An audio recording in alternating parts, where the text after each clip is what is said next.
as others roll in. So good evening, everyone, and welcome from here in Scotland, back in my native country. And this is our monthly free webinar series, and we're at the second last one of this year. When I was talking about doing this earlier in the year, Amy suggested this topic to me, autoimmunity, and I jumped at it. The reason being, I as a practitioner have seen a huge increase in autoimmunity in the last 5 years, and it's mostly been in the, let's say, recreational athlete space that I've been working. And yeah, there's a huge need for knowledge and awareness in this area. So Amy is a fellow nutritional therapist, and she's got her own journey within autoimmunity that she's going to share this evening. Plus, she's working specifically with athletes, I think more recreational athletes like myself. And I think you've learned a lot and have a lot to share. So I'm really looking forward to this evening. Like usual, I'll let Amy go for sort of 40-45 minutes. If there's any questions that are really, really hot and relevant to what she's talking about, I'll unmute myself and ask her the question. If not, we'll have a good 15-minute Q&A at the end, like usual. And yeah, I think that's about it. So I'll pass over to you, Amy, and I look forward to hearing what you've got to say. Thank you, and thank you for having me here today. I'm looking forward to it. Before I begin, I seem to have a box that says this meeting's being recorded that doesn't seem to want to go. Will it go? How do I get rid of that? The logistics of there we are. There we go. There we go. Wonderful. Okay, so yeah, my name's Amy, and I've been a nutritional therapist for just over 10 years. And the reason that I'm wanting to look at autoimmunity in athletes is, as Ian said, I developed an autoimmune condition about 2.5 years ago, and I've always been very interested, and I've done a lot of sport myself, only amateur, but it really did floor me when I had my diagnosis. So I think it's a really important area to be looking at. So what I'm going to cover today, I'm going to do it very clinical based. So how I would approach when I have a client, and I see quite a few clients now with autoimmune conditions and those that are wanting to keep active. So the way I approach it is how I'm going to discuss this today. So what we're going to cover. So a bit about me and why autoimmunity. So a bit about my story. A little brief overview of autoimmunity and functional approaches. I'm assuming that many of you already know about this, so I'm just going to cover this very briefly. We're going to look at stress, sleep and recovery, the gut, hidden infections, toxins, genetics, and then the exercise itself. Okay, so me. So this is me. This is me 20 years ago, just about to run up the Cross de Mont Blanc with my husband. I, at the time, was working hard, playing hard, exercising hard. I had a little daughter, and at the time I was a tax inspector, so something completely different from what I am now. So please don't switch off. Tax inspectors way behind me. And yeah, my mindset was very much on, you know, if my husband could do 70 press-ups, I want to do 70 press-ups. You know, if he could run a certain distance at a certain speed, I was going to try and do it. That was my mindset. And I think from what I can see from lots of athletes that I see, they're of the same mindset. And often it comes along with a very driven personality in all aspects of life. So, you know, trying to cope with education, work, family life, training, it all has a really big impact on the body. And as nutritional therapists, we look at a timeline when somebody comes in. So if we looked at my timeline from the age of 28 to 48, which I am now, in that time, I changed careers twice. So I became a lecturer, so I had to train to do that over and above working. And then I trained to be a nutritional therapist over above working as a lecturer, whilst doing the Cross de Mont Blanc another time, doing lots of exercise, trying to fit in around that, and having another 2 children at the same time. So if you can see over that period of time, the stress that I was putting my body under. And even when I qualified 10 years ago, I might have changed my eating habits, but actually I wasn't taking on board the impact that my life load was having on my body. And this is a really big and important issue with athletes, because stress has such a huge impact. 2.5 years ago, whilst we started training for the Cross de Mont Blanc again, I have a big affinity to France and Chamonix. My friend lives over there, so that's where we pull to a lot of the time. I couldn't understand why I could no longer even run a mile without being exhausted. And subsequently, I ended up being diagnosed with Addison's disease, which is an autoimmune condition that affects the adrenals. And so this is where my journey begins, with autoimmunity and sport. I've always been really keen on what's going on in the gut, and this will pan out in my discussion today, because that's still really important, but there are a lot more issues to look at as well.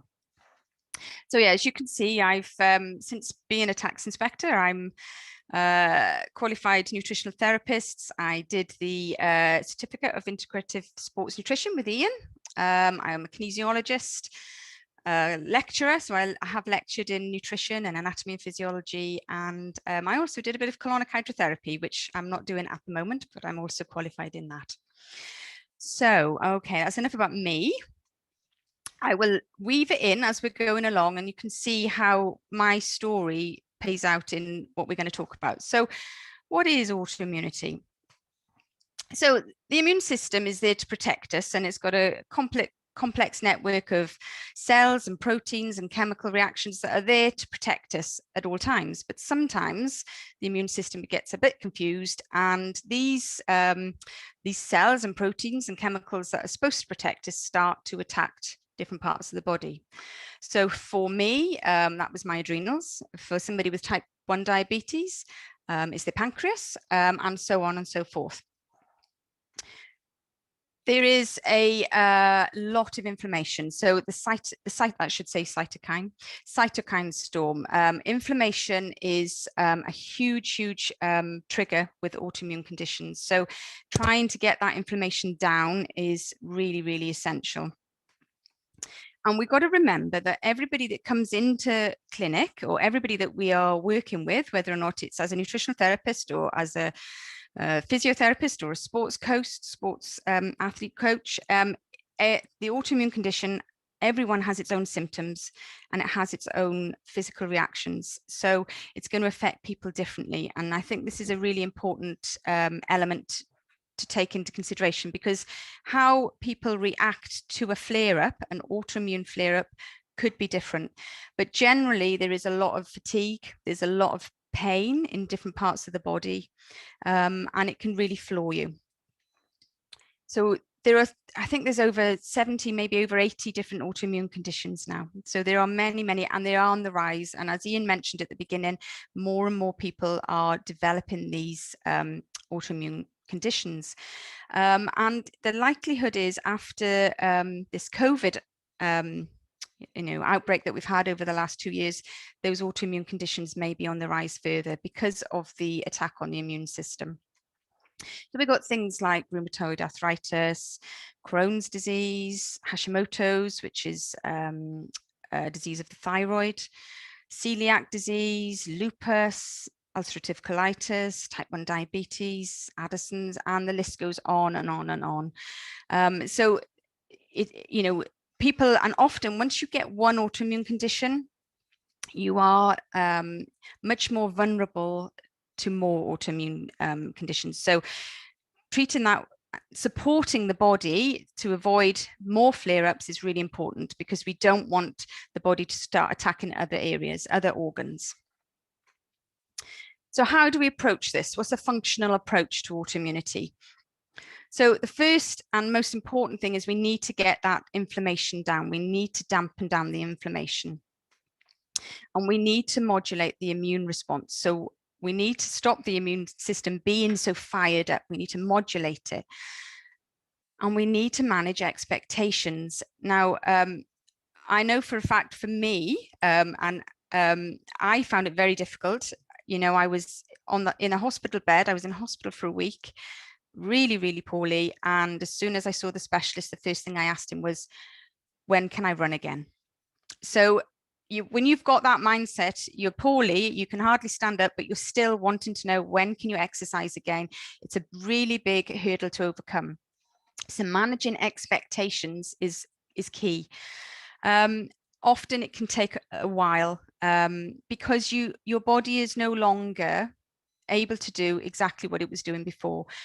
You can't cure an autoimmune disease, but you can stop the flare-ups. You can calm that response down and make the body healthier so that you're not getting the flare-ups and that you don't get more autoimmune conditions. So since I was poorly 2.5 years ago, I haven't had another flare because I have worked so hard at calming the body down. I had lots of very good advice, and that's helped me extremely. So this is what we're going to do. We've got to manage the expectations of the people who are coming to see us. And we need to find out, what is the underlying cause?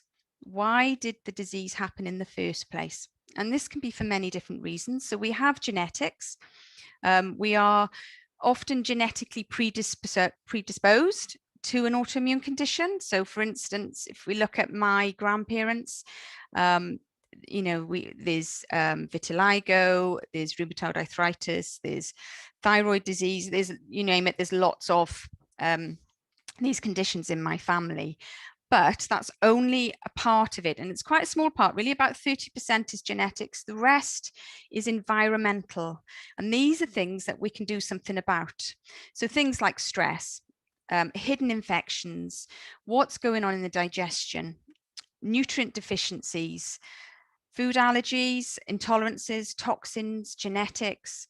And often when we see an athlete, or whether amateur or professional, they are wanting to follow certain food diet. They might decide they want to follow a certain diet. They may be under eating.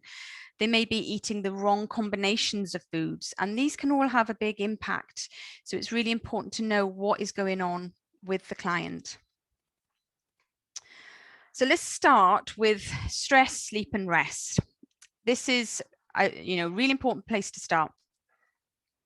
So the risk of developing an autoimmune disease is considerably enhanced with chronic stress.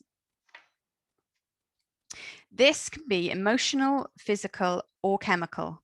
And when we're looking at stress, this can be something that happened in our childhood or something that happened a week ago.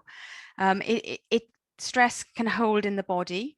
It can be emotional. So whether that's a grief, whether it's you have people divorce or breakups, or problems with family or friends, emotional stress is very real. It can be physical. It could be illness. It could be injury, lots of injuries. Stress it can be over exercise.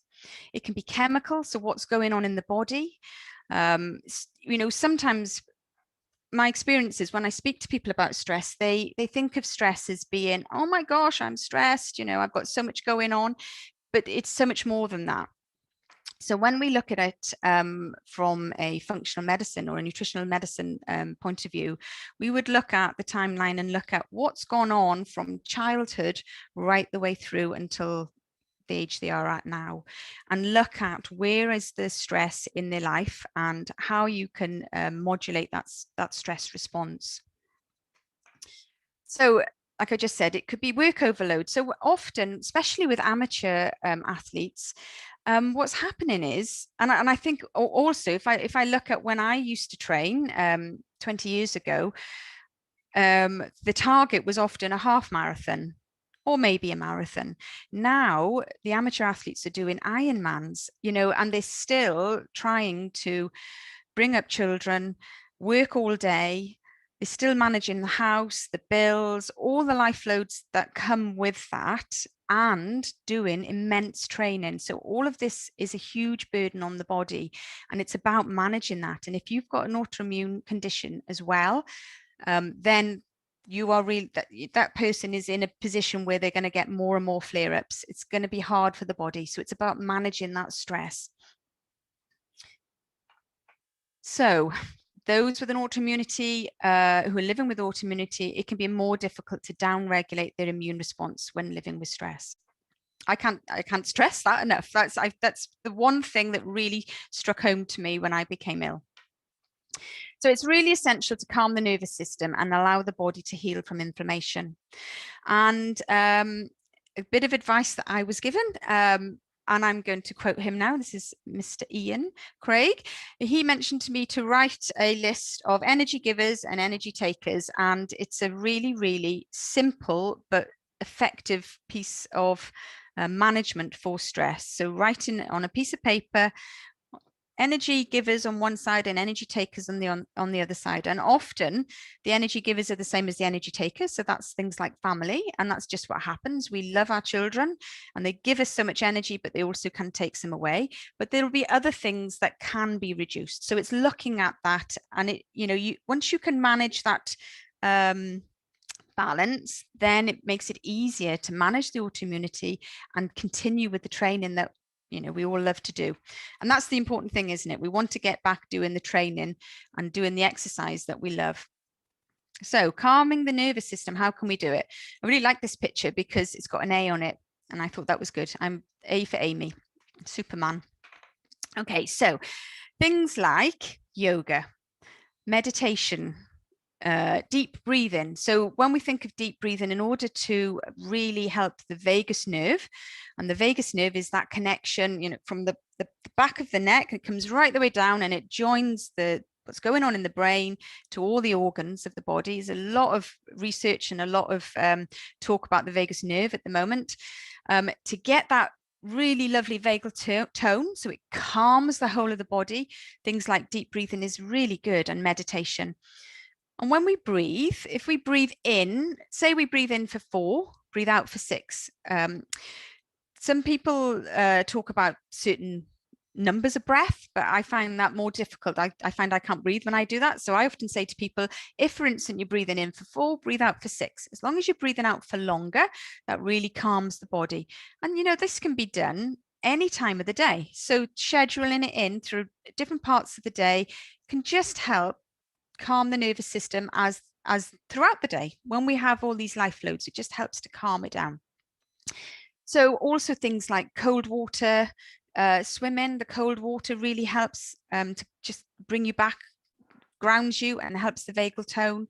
There's gargling. You can gargle, that stimulates the vagal tone. Singing, laughter, anything you can do to just get you out of the head and that stress response and calming things down. Sitting in the garden and watching the ants wander around for 10 minutes in the day, a few times a day, this type of activity can really help. The energy givers and energy takers, like I was just mentioning, really good. Just it helps the person really evaluate where their stresses are. And sleep. So sleep, there's research that shows that poor sleep quality and inadequate duration of sleep really can increase inflammation, which is a trigger for autoimmune. So that cytokine storm again, the immune system being flared up, we don't want that. We want it calm. So sleep is really important. Get into bed at a good time. We want to be aiming for at least 8 hours sleep. I was listening to a podcast the other day where the lady was saying that actually anything under 7 hours is, you are sleep deprived. And actually there was a talk, wasn't there? Your last talk was on sleep, so I must watch that. So it is really important to get that sleep in. So, we can look at sleep hygiene. It doesn't always have to be technical and difficult things that we're advising people. Getting in good sleep hygiene, switching off the laptop, switching off your phones early on so you haven't got that glare, making sure you've got ventilation, doing something, maybe even colouring in before bed, takes you out of the thinky side of your brain into the relaxed side, and then you get a better sleep. So sleep hygiene is really, really important. So as I mentioned at the beginning, studies suggest that genetics is around 30%, accounts for 30% of all autoimmune diseases, but 70% can be due to environmental factors. So there's an awful lot we can do. One of the first, the gut, I'm fascinated by the gut and gut health, and it is key. I absolutely agree, feel it's key to all diseases. So if we can get the gut right, then we're really going to help. We're going to dampen down the inflammation. So the gut is home to 100 trillion microorganisms, which play an essential role in regulating the immune response, digestion, protection, and production of vitamins such as B vitamins and vitamin K. Certain bacteria, such as Akkermansia, for instance, really essential for the mucosal barrier of the gut. So if we think of the gut as a tube, this mucosal barrier that sits around that tube, it's really important for such things like Akkermansia, and what we eat really affects how much Akkermansia we grow within the gut. So it's, it's essential we get the right microbiome. And mucus and secretory immunoglobulins, so it's secretory IgA, within the mucosal layer are a crucial interface between the immune system and outside world. In a way, it's a bit like the conversation with what's going on within the digestive tract and the rest of the body. Everything within the digestive tract is classed as outside the body, which seems a bit weird, doesn't it? 'Cause it's inside the body, the tract is, but actually that interface, that immune system within the mucosal barrier is really sending messages all the time as to whether or not there should be inflammation. Is there an invader? What's going on? So we really need to know what's going on within the gut. What is that microbiome like? Is it healthy? If we think about it like a garden, and if you had a lawn, and so you've got all the grass, and that's all the, if we imagine that's all the commensal bacteria, all the good bacteria that we need to do all the jobs like support the immune system and digest our foods and produce our B vitamins. If we imagine that as the lawn, if we don't feed the lawn with what it needs, we start growing clover and dandelions and daisies. And they are, if you think of the gut, that's a bit like growing the wrong types of bacteria or the wrong amounts of certain bacteria. So we need to know what's going on in the gut to know whether or not we're creating more inflammation.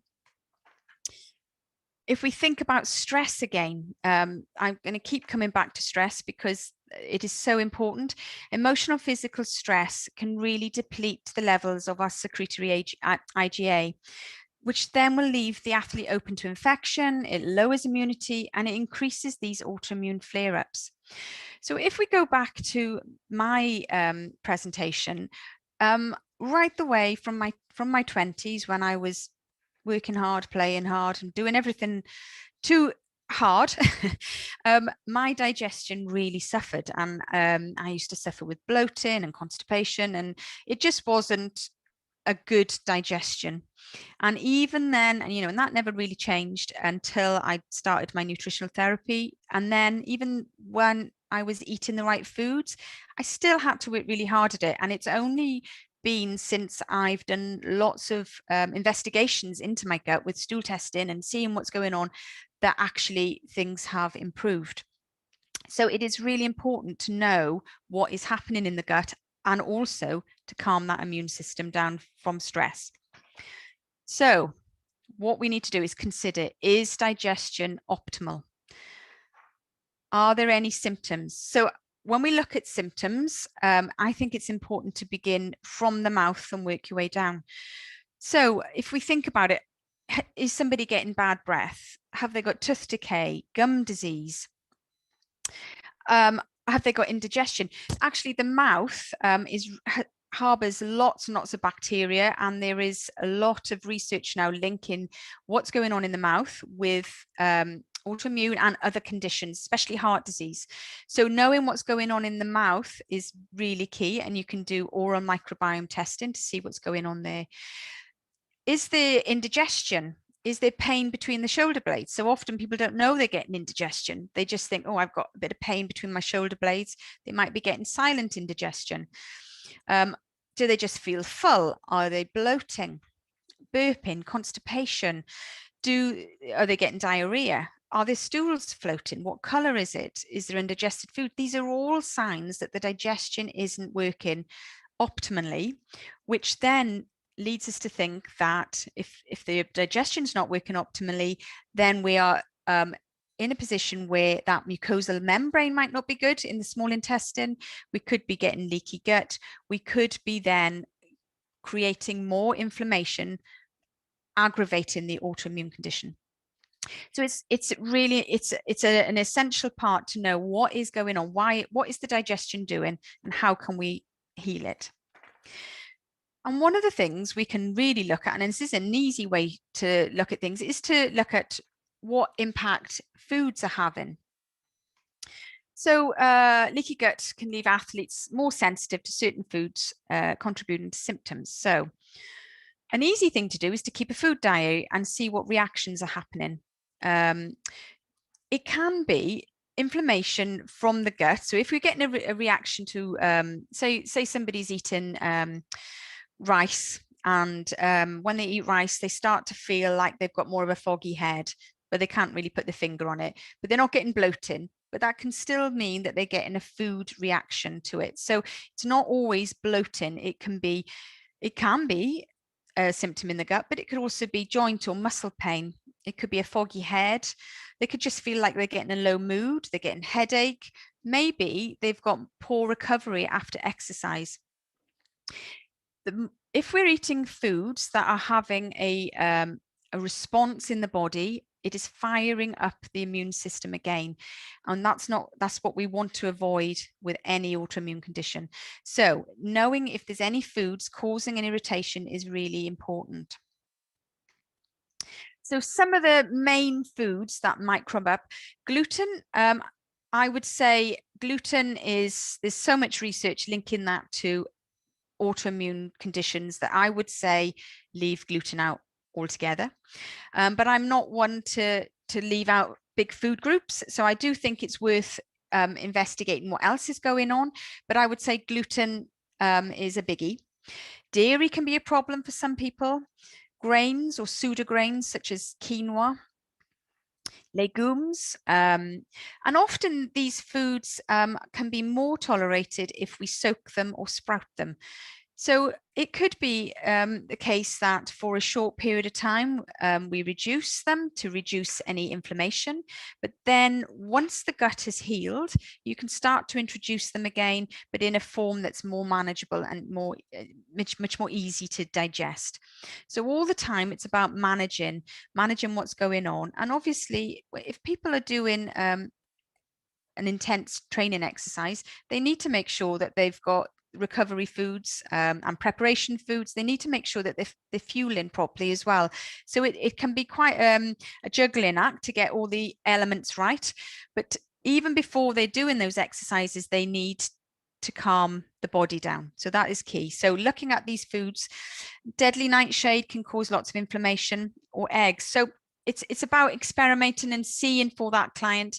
There are tests you can do for food intolerances, but these tests can all mount up a bit. So I think sometimes doing a food diary can be a really simple way. And I think often clients know when they eat something if it's going to cause a reaction. I think we all tend to know what foods, if we think about it, what foods do cause a reaction.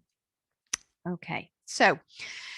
But what we do need to do, we need a rainbow diet, so rich in phytonutrients and antioxidants. We need to dampen down that inflammation. We need to support the immune system, and these foods are key. So getting, as much variety in the rainbow diet as possible. Bone broth, which is rich in collagen and minerals, is really, really good way to heal the gut and provide the body with essential nutrients. I'm a really big advocate of bone broth.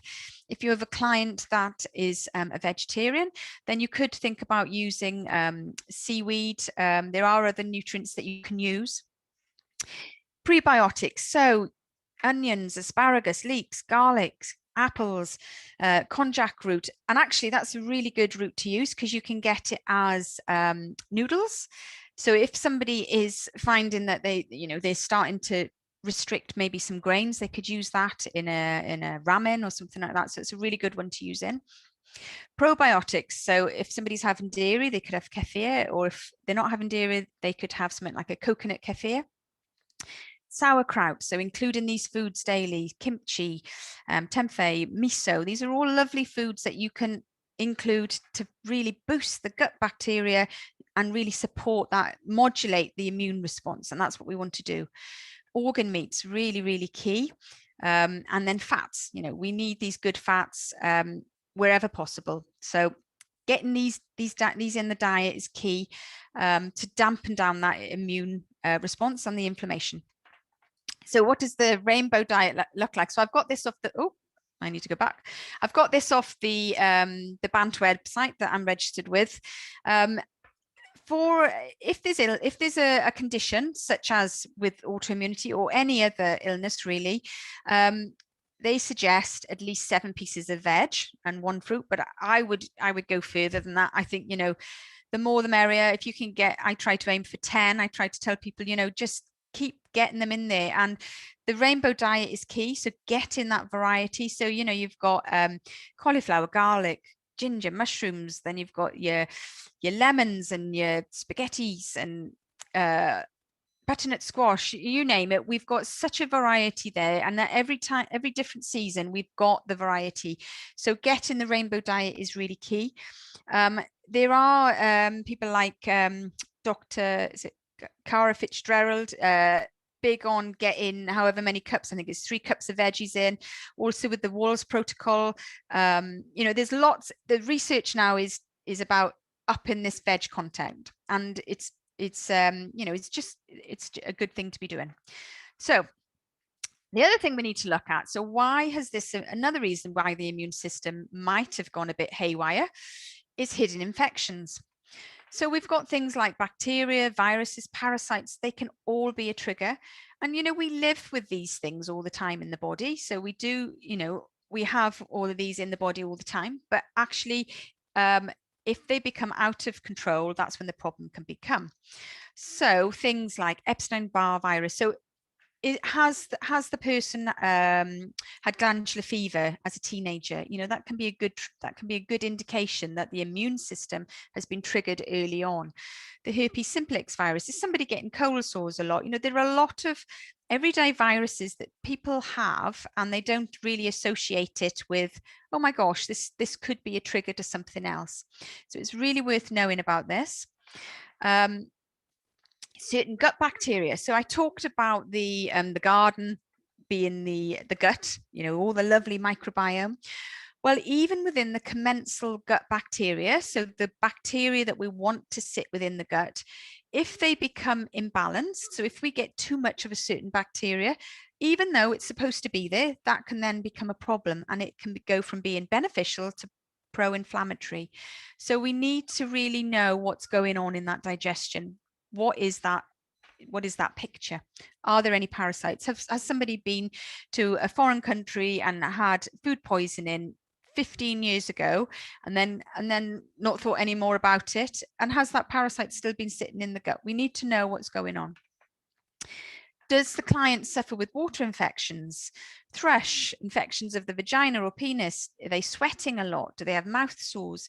These can all be indications that there is bacteria or virus running havoc in the body. Water infections can be a key one. There are tests you can get, like you can get a stool test and an oral test. You can get a urinary tract test to see what bacteria is there, a vaginal test to see what bacteria, and is there any fungus? There's so many ways that we can find out what is going on, and somebody might not even associate it. They might just think, yes, I get water infections every couple of months, and they're just not associate that with the fact that there's a bacteria that could be really flaring up the immune system. So, you know, if you think about the athlete, they want to be training, they want to get back out there. So in order for them to feel healthy to do it, we need to cross off all these little things. We need to get the immune system to calm down and for the client to feel nice and strong. One thing I think is very important is I often get clients that come to me and they've done a bit of reading around things like hidden viruses, and they come to me, they've just been diagnosed with an autoimmune condition, and then they think, right, okay, we need to boot out this virus, or we need to, you know, go gung-ho and clear everything out. And I don't think that that's a sensible idea. I think it's important to, first of all, get the body nice and strong and to put in. So start building the body up, start building the gut bacteria up, start supporting the immune system. And very often, once you do that, the body starts to try and come into homeostasis itself. And if, for instance, if we're talking about the gut, if the bacteria doesn't rebalance enough, then it might be time to go in, you know, 6 months later or 8 months later and do a bit of weed and feed. So weed it with some herbs, and then feed it. So it's about getting a balance. But first of all, if somebody's been ill, they need to build the body up first. So they need to get nice and strong before clearing out. Okay, so toxic chemicals. I'm having a little luck here. I'm trying to speed through. I've got a lot here, so I'm going to try and speed through these last lot. So toxic chemicals. So that's things like, you know, what's in our food. So many athletes are using plastic water bottles. The BPA in plastic water bottles are going to be firing up at that immune system again because it's a toxin. So there are simple things that they can do just to avoid that. Don't make sure they use the right fats when they're cooking. So if they used, say they use an olive oil and they cook it at a very high temperature, that olive oil is going to go from being good to being bad. So we don't want these trans fats. So we want to be careful about the foods we're putting into the body. Likewise, what we're putting on our body. So cosmetics, you know, let's look for things that have got no chemicals in, because that's, the body's got to clear everything out. Everything that we put on our body has to go through the liver, and the body has to clear it out. So let's not put the body under any extra strain. Mold, is there mold in the house? Really, really key for triggering an autoimmune condition. So clearing out of any mold. All of these things interfere with the immune system at a cellular level, which can exacerbate these symptoms. So these can be simple things that the athlete can do to support themselves. When it comes to exercise, so we know that exercise, lots of research pointing to the fact that long-term exercise can reduce inflammation, and it can improve the immune system. However, with an autoimmune condition, the exercise can be a stress if they are not managing their schedules, they're not getting enough rest, they're not eating the right foods, or they're not eating enough food. So not eating enough is a stress. They've got lots of life stresses. So all of these extra stresses on top of the exercise, and maybe the type of exercise, can create a flare. So again, it's about looking at what the person's doing. And, you know, one of the things that we need to think about is, you know, are they scheduling in that rest and recovery? Are they scheduling in enough rest and recovery? I know for me that, you know, it might be that on a Saturday, I do absolutely nothing all day just to recover and rest so that I can do the rest of the stuff that I want to do all week. It's important for the athlete to think honestly and decide how they're going to manage it. If we think about when we exercise, the blood flow is redirected to limbs and lungs, and so that it reduces the motility in the digestive secretions. So this reduced blood flow and oxygen can increase the oxidative stress and thus increased inflammation. So again, you do the exercise and then you find a way of calming the body down. We then have poor absorption, so they're not going to recover from the exercise with the recovery foods because they're not absorbing them. So the athlete needs to be aware of their own body. Consideration needs to be given to the intensity, duration, and frequency and type of exercise. We need to consider the age, the level of fitness already. current infections, are they getting colds, what their work-life balance is. That should be feeding strategies and I should say fueling strategies, and then hydration. Are they getting enough hydration? Genetics. So we can look at genome testing, and I've done this for myself. This is really gaining popularity, nutrigenomics, and it can really help when you're deciding what nutrients, what supplements to take. Because if, for instance, you have a genetic SNP, which means you're not methylating properly, you can then adapt what supplements you're taking and what foods you're eating to support that. So I find that really useful, and it can be a really good way. We can see how, what is inflammation, detoxification, repair, renewals, hormone balance, and these can all be affected by our genes. So it can be a really good way of doing it. Some examples, Team Gene do it, and also Life Code. I'm sure there's others out there, but these are the two that I am familiar with. But it can be really useful, and for then anybody else in the family. So what would a protocol be? So nutrient status. So things like oat tests can be really good. For example, Genova do a metabolomics test, which I find is really good. A food diary analysis, so nutritics. This can be a really good way of getting the athlete to take control themselves. So you can initially do 3 or 5 days to see what they're eating and where there's any gaps. But then you can then get them to do it on their phone and tell them what you think they should be aiming for, and so that gives them a bit of ownership, and that can work really well, I feel. You can do antibody tests, so Regeneris Labs, for example. I'm sure there's other labs that do it. They do something called mucosal immune screen array, which is kind of check for antibodies. Stool tests, for example, in Vivo do an ecologics. Viral testing, so in Vivo do a viral test as well. I'm sure there's others. These are just ones that I use, but there will be others. You need to consider stress reduction, GMNO testing, and the training regimes. Are they getting enough exercise stroke relaxation, and maybe things like getting the yoga in as well, so other types of exercise. And the diet is going to be absolutely key to sort of supporting their symptoms. So I think with supplements and herbs, it's got to be personalized to the person, and depending on their training, their age, and so many more factors. But some of the ones that I like are magnesium, I find is key, vitamin D, prebiotics taken as a supplement. Every day in my household, that's what's going into everything that I eat. We look at things for inflammation. So I use something called Inflammatone by Designs for Health. It's excellent to just daily keep my inflammation down. So I think that's key. Mushrooms, so Hephaestus are brilliant. They will actually do autoimmune protocols. So you can contact them with the autoimmune condition, and they will give you a protocol which works on stress reduction, gut health, immune modulation. It's excellent. Energy.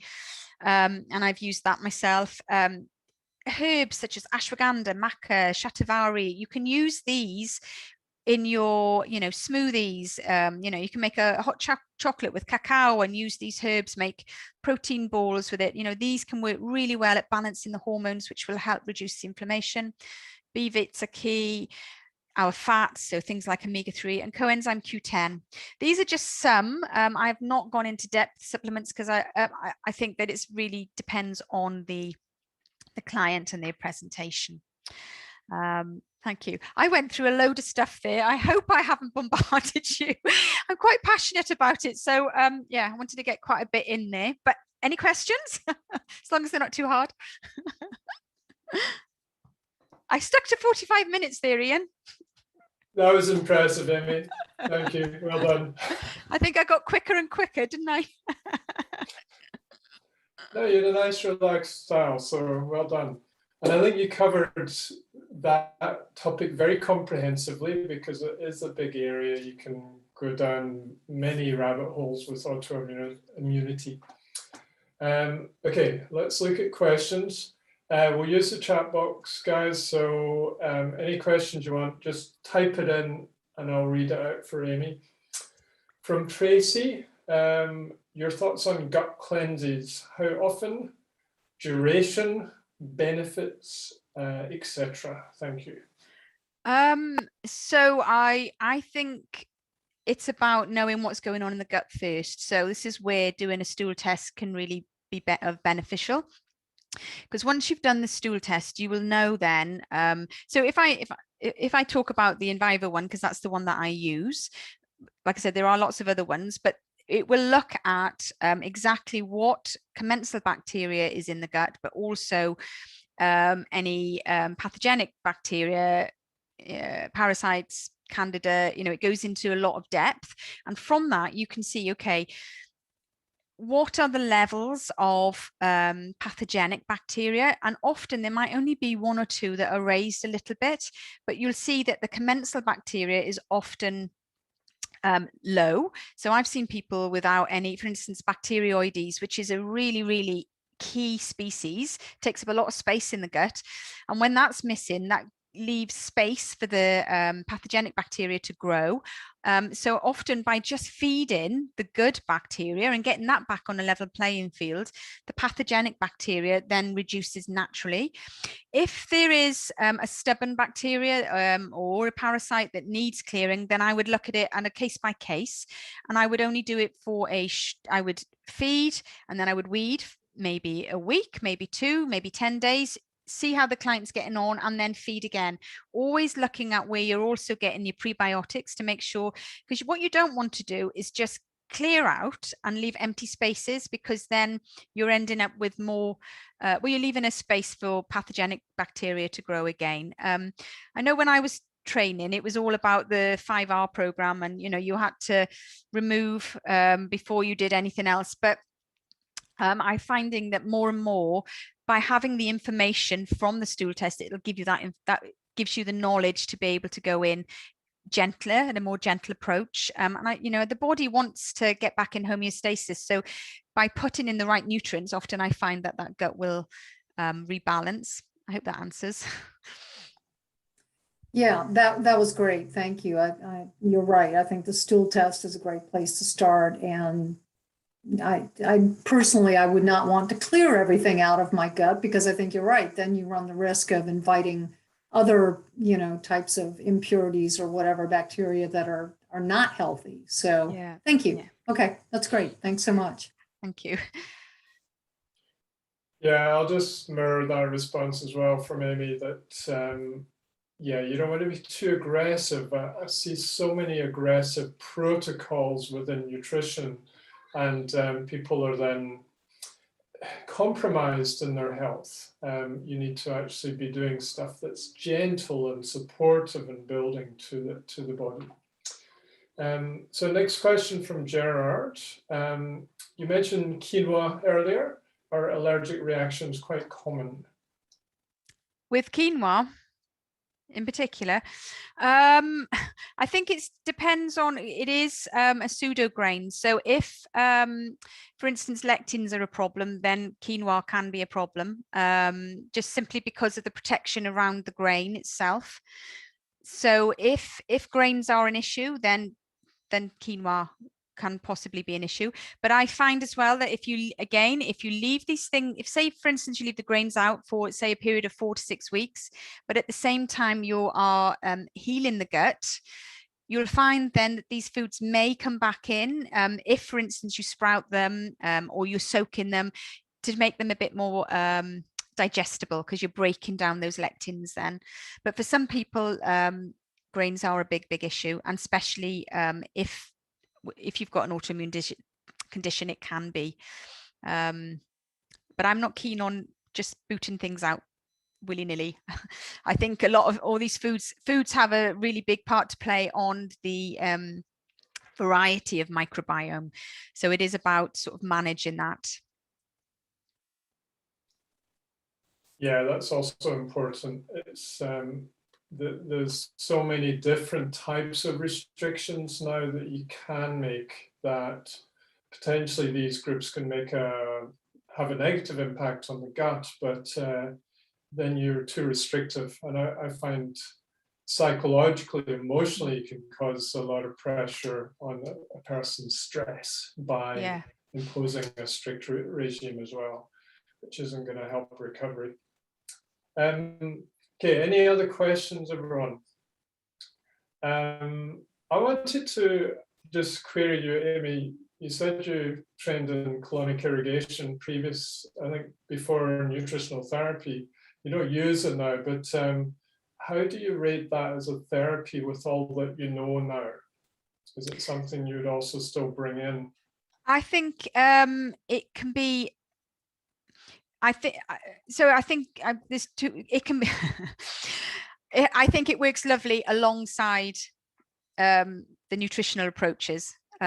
Because, for instance, it can really calm the gut. The warm water can be really calming. So if, for instance, somebody is getting lots of, and it does clear the gut. So constipation, it'll clear the gut lovely. You know, I've had a lot of successes with it. But I think you need the nutritional therapy approaches as well. So I think it works. You need that information as well. Otherwise, the symptoms will keep happening. So I think it works really well at calming the gut, clearing the gut, you know, changing that microbiome a little bit. But actually, you need to be feeding and you need all that other information as well. So I would never just do that on its own. And when you talk about weed and feed, do you want to just go into that a little bit more? Like, what kind of products would you weed with, and what kind of products would you feed with, and durations that you would kind of alternate? Okay, I don't do an awful lot of weeding because I like to do feeding. But when I do weeding, I might look at things like, so Envivo do a nice combination called microbia. So that's nice. So Oregon grape or black walnut, or, you know, there's herbs generally. But I think once you get the bowel moving, so often it's when it might be SIBO, for instance, so garlic can work really well as well, I think. But I would only do it for a short period of time. So 5 to 10 days, and then I'd be doing the probiotics and I'd be alternating. But it all depends on what the bacteria is. So if it's SIBO, for instance, small intestinal bacterial overgrowth, some of the probiotics will cause more discomfort. So I find that GOS and PHGG work nicely in that situation.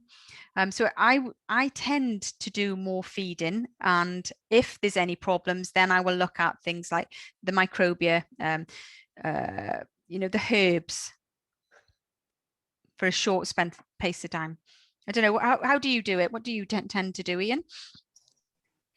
I quite like the section at the end of stool tests that look at sensitivities to different, they'll do sensitivities of the microorganisms that they've found to a range of drugs and then a range of herbs.